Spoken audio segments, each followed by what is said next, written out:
to join you today. When we think about the success of remote working, it really revolves around three key areas. And these are non-people and culture areas: technology, delivery and adoption of the technology, and the home environment itself. And interestingly, I've actually been presenting to customers and at events like this on being able to connect and collaborate from anywhere at any time on any device for way over 10 years now. So the virtual meetings technology itself is actually quite mature. But the challenge has been is that technology has been deployed and adopted at very different rates across organisations. And most companies only had a small percentage who could really fully work remote.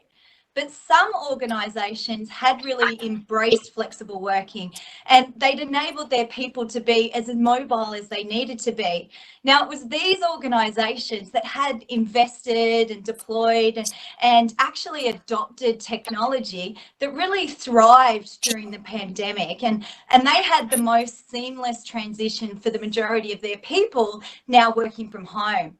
Now, those orgs that had minimal adoption and relied on older technologies like email and IM and audio conferencing, they faced the biggest challenges in moving to remote working.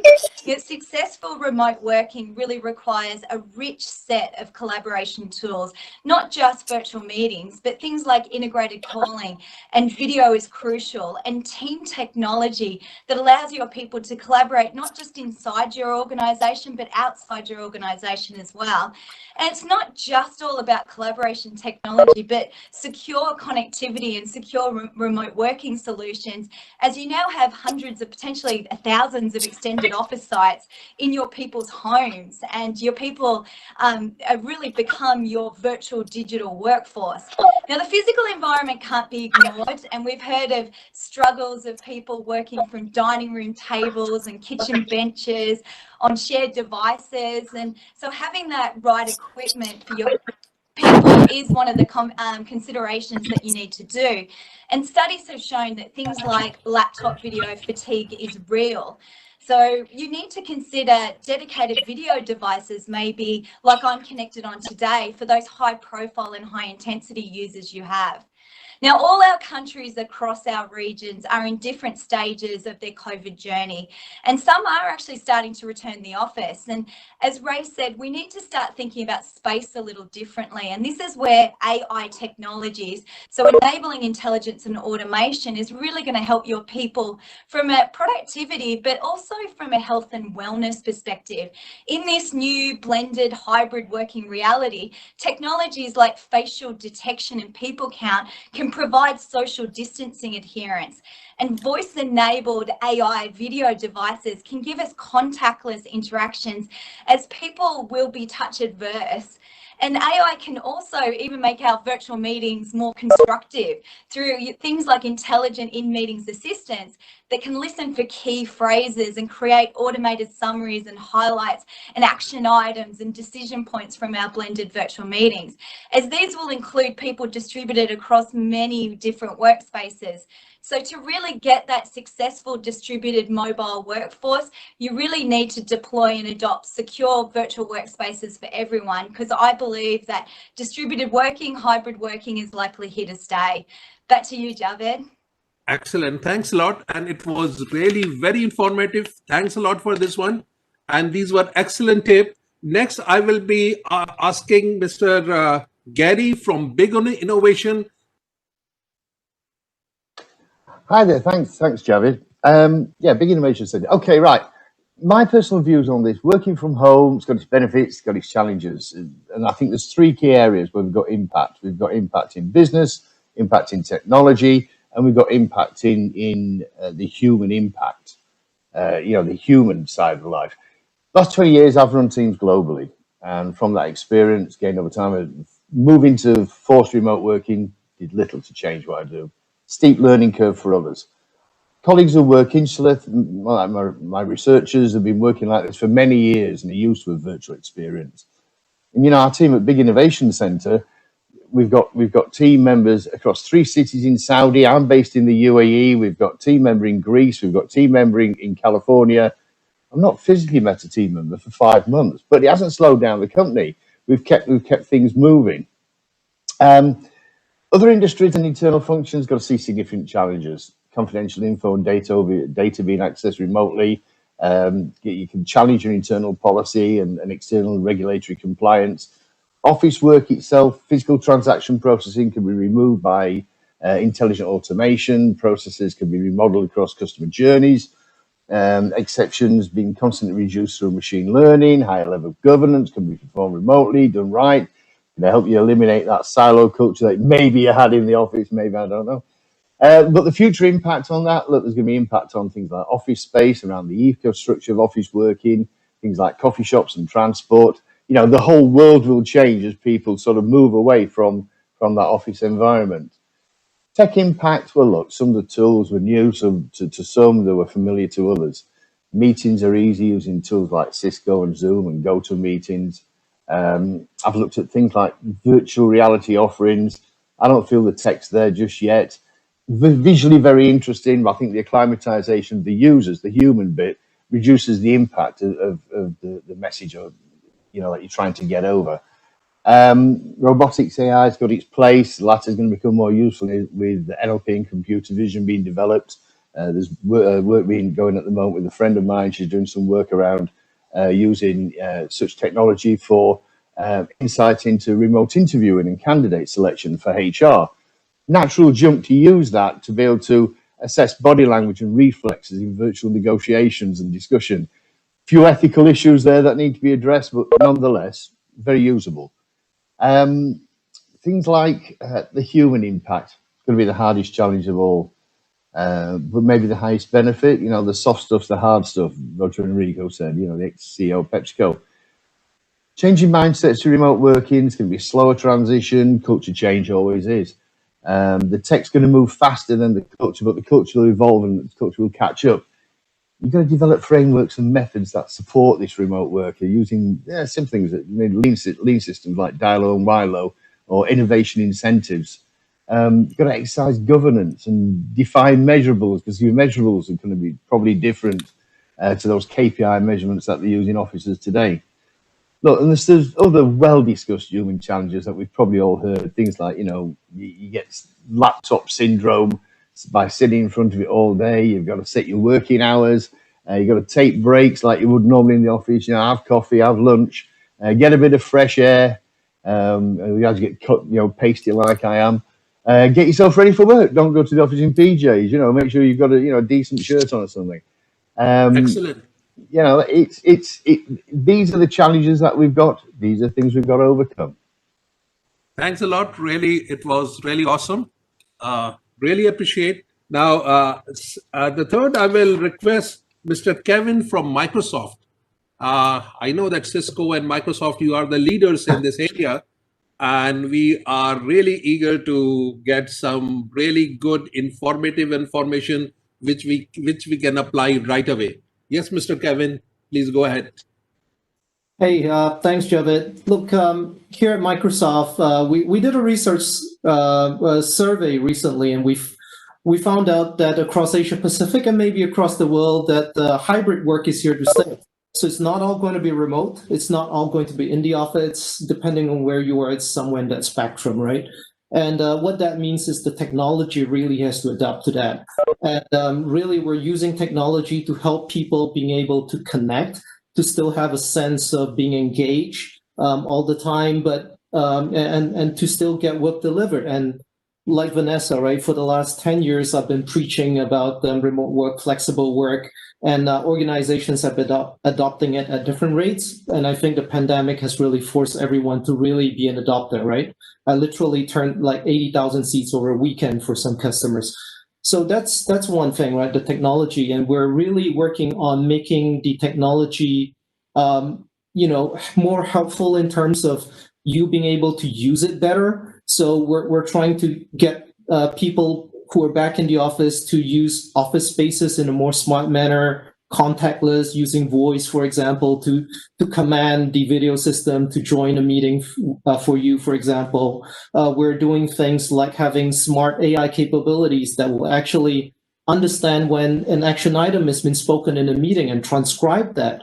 We're doing things like having the ability to use AI to really suppress background noise. So if somebody's vacuuming in the background behind you, that actually all goes away. And that's going to accelerate. I think all of us are really looking to, take the technology to the next level. And that's one part. I think the second part is about, the human element of it, right? Technology only goes that far. We've seen a lot of executives from organizations asking certain questions like, how do I avoid burnout? People are blurring the line between work and life. So how do you draw a line? How do we help them from a systematic point of view, from a technology point of view? Can you guys do anything? That's one. Also about, the ability to have systems work smartly to help with some of these things that is going to reduce meeting fatigues, help give a bit of time back to people. Like now what we do in Microsoft is you notice when you use Outlook, when you try and schedule a 30-minute meeting, it's actually suggests why not make it 25 minutes? Or when you try and schedule a 1-hour meeting, why not make a 50-minute meeting instead so that you get a little bit of time to transition from one meeting to the other meeting? So that's some of the things that we're actually doing to drive a better remote work experience. Personally, one of my best tip is to really change the workloads when you turn up to work, even at home, because that changes your mindset and it gets you ready. It tells you, hey, hustle's starting, so get ready. So that's my piece, Javed. Back to you. Next, I will request Mr. Kapil from Safexpress. And Kevin, thank you for really that informative information regarding AI and time management. That was really helpful. So next is Mr. Kapil from Safexpress. Yes, please, Mr. Kapil. Hi, and good morning, everyone. So I think a lot of my fellow speakers have covered a lot of important points and tips around working from home. I believe one of the big challenges when it comes to working remotely is keeping your work and home lives separate, right? So for some people, I believe it becomes very blurry. So to answer your question, the 3 key tips that you should keep in mind while working from home. One of them would be, as pointed by Kevin, get dressed and designate a workspace or home office. So I think you can't underestimate the power of putting on clothes suitable for public viewing. It makes you feel, I guess, more human and confident, and helps draw the line between being at work and being at home. I think on the same line, it's important to designate a workspace from home, as it helps conditionalize your mind and trigger the work mode switch in your head, so to speak, right? So I think that's number 1 tip, right? Get dressed, designate a workspace or home office. Second would be, I say that to my team and my fellow colleagues. The very important aspect of working from home is communicate, right? So if you don't usually work from home, and chances are there will be some bumps in the road if you have to suddenly go fully remote, which was the case with a lot of us, right? So people from technology were kind of used to this for over a decade now, but for a lot of other folks who were not really well versed with these kind of technologies, it was a sudden adoption, and it was a sudden cultural change, so to speak, right? So I think the key to steering through these bumps is communication, especially with your manager and direct reports. It's important to come up with a plan that lays out expectations for how often you should check in and how you will convey any changes or say new assignments to one another. I believe do the same with anyone you usually work collaboratively with throughout the day, using the collaboration tool that has been put in place by your company. So it's really important. Again, I can't emphasize enough that you got to communicate, more aggressively when you're working remotely, right? I think the third important aspect is kind of, it's also very critical, I believe, is, keep clearly defined working hours.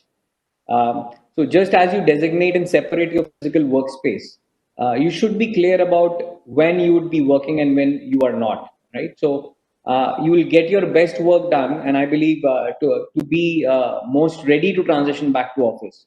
If you stick with your regular hours, plus if your role is collaborative, I think being on the same schedule as your co-workers makes things much easier.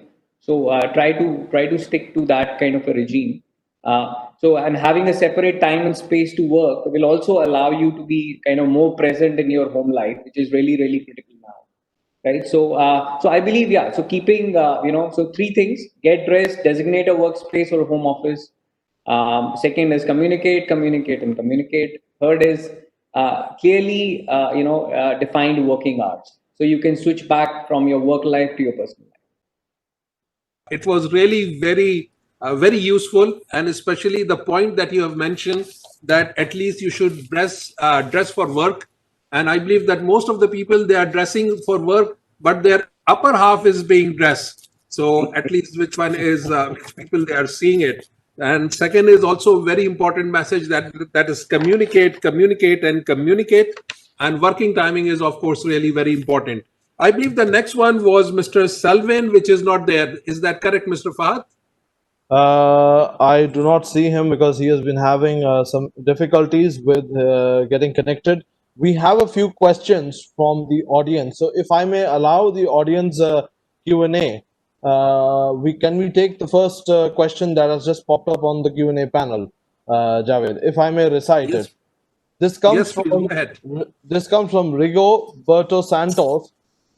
His comment question is, tech is tech, but what has been the impact of these innovations or required innovations to the culture of, in quote, to the culture of or culture in the workplace? Who would like to take that? May I ask Vanessa to help us out Yeah, with yeah, this question? I'm happy to. I was just coming off mute.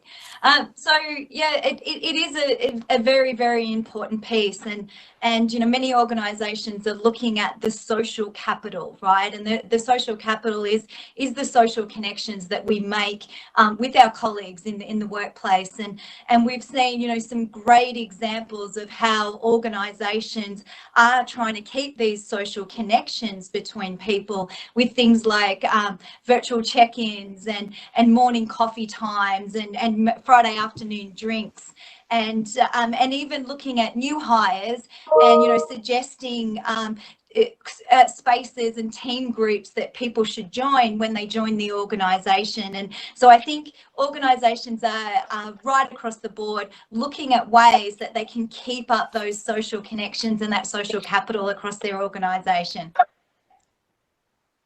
Excellent, thank you. I believe that let's go with the next question. This is more like a rapid fire round. Yeah, please. Fahad, any other question? There is one more. It comes from John Patrick Lita. It is, if we adopt the new workspace, what is the most affordable and effective solution to have this? I believe I will ask Mr. Gary. This is not really a question for me at all. The affordable, look, there are plenty of tools out there in the market that are for free.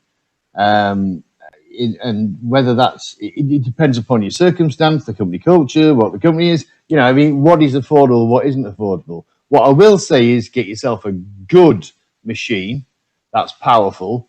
Make sure you've got a good video link, and even with me, I'm using earphones because it's the easiest way to communicate into people. So the affordability, I can't really say, or the type of machine to use, or the type of tool to use. I like Zoom, I like Teams, because of the collaborative effect of it. There are certain tools that I don't want to mention that I don't like. Cisco's a good system. Cisco's good. But there are ones out there that I wouldn't go near.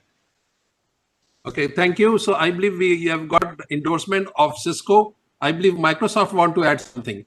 Please go ahead, Kevin. Well, no, if you're asking a vendor, I'll always say that my solution's the best, right? I think you should expect that. But I think, look, from an affordability point of view, if you were to ask me, I think Gary's hit the right points, right? You really got to define what affordable means. And to you, your circumstances, your requirements may be very different. I'd say that if you take money out of the equation, you really want to ask yourself, what is it that you need? What can and can't you live with and without? And finally, how secure, how much features and capabilities. And I think, you really want a solution that helps you not just with the immediate need, which is a lot of people video conferencing, right? It's more than that. It's about security. It's about collaboration. It's about, engaging people and even insights, after all this is done, what you learn from all this. Yeah. Okay, very good. Now, Kapil, do you want to add something? Well, I think, again, I won't name a vendor, but I think this question, I'll answer it as as a CIO. I think what's important is you got to look at your current landscape, right? So if you're running, your email client on a Microsoft or a Google platform, for example, you are better off integrating solutions from those respective vendors because they seamlessly integrate into your current ecosystem, right? So look at that aspect.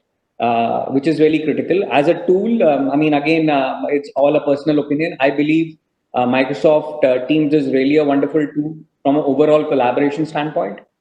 Because of the open APIs, you can extend that tool beyond, beyond just the Teams. So we use it, extensively, and we have embedded that within our in-house mobile apps, right? And I think Zoom and few of these other tools that are out there, including the Cisco, gives you that capability to kind of expose some of the APIs and build a custom wrapper around it, right? Suppose I want to do interview a candidate, and while I'm doing that, you end up opening different applications. You're opening a resume somewhere, you're opening a scoring sheet somewhere else. Can you integrate all that into one platform, right? So look at your capability, your use cases that you have. There are companies that have done that, which have kind of integrated some of these tools within their HR systems. So again, it requires a lot of, it depends on where you are with respect to the technology adoption and the maturity, or if you have the right partner to do that. But I would say look at those aspects, and one important aspect is security. So look at that as well. There are, ups and downs of a Teams versus a Cisco versus a... Very true. So thanks a lot. So since I believe that we have got only 4 minutes left, so last what I will be doing, I will be asking each one of you to give us a takeaway of one-liner, right? Javed, so just think on this, that what you want Javed, apologies to interfere. We are getting a number of questions, but I have spotted one very interesting question, which I would really like to... Please go ahead with this one first. Then we can start the rapid fire and then move on to the next session. Jocelyn Ton asks, how to educate the new and old folks on how to be professional while working from home and how to deal with the new technology? Yeah, means quick answer. Who would like to have a quick answer for this one, please? Anyone? I think what we've seen is that adoption can't just be blanket training, and what we've seen is adoption needs to be tailored to the different user types that you have in your organization. That includes the different generations that you have, and so really looking at what is it that they need to do, and what is their starting base, and where do we need to start from their technology education so that they can adopt the technology in the best way. Excellent. Thanks a lot. So I believe that next is that please give us one-liner takeaway for our audience. What is the final one-line message? I will start with Vanessa because we have got only 2 minutes left. Yes, please. One-liner takeaway for audience. What should be the takeaway? This hybrid working model is here to stay. So you need to ensure that you've got solutions so that your people can be as flexible as they need to be. Excellent. Mr. Gary, what would be your one-liner takeaway for our audience? Look, don't forget the culture. It's not just about the technology, it's about the people. teach the people, make them better, make them more collaborative, away from physical interaction. Excellent. I believe Kevin, your message will be simple. Use Microsoft, or it is something different. I wish it was like that. I think my message is simple, right? Work is not a place you go to. Work is a thing you do, right? Then technology will help you get there, but that's culture as well. Yeah. Excellent. Kapil, final message, one-liner, please. Yeah, I believe it's I believe that focus on the culture, as Gary said, that's really important. Technology is just a facilitator. At the end of the day, it's the culture that you're building, and culture focused around open communication, because this time, working from home requires more communication. If you look at it, right, your overhead on communication has really gone up by 20%. So I think excellent. That culture in mind.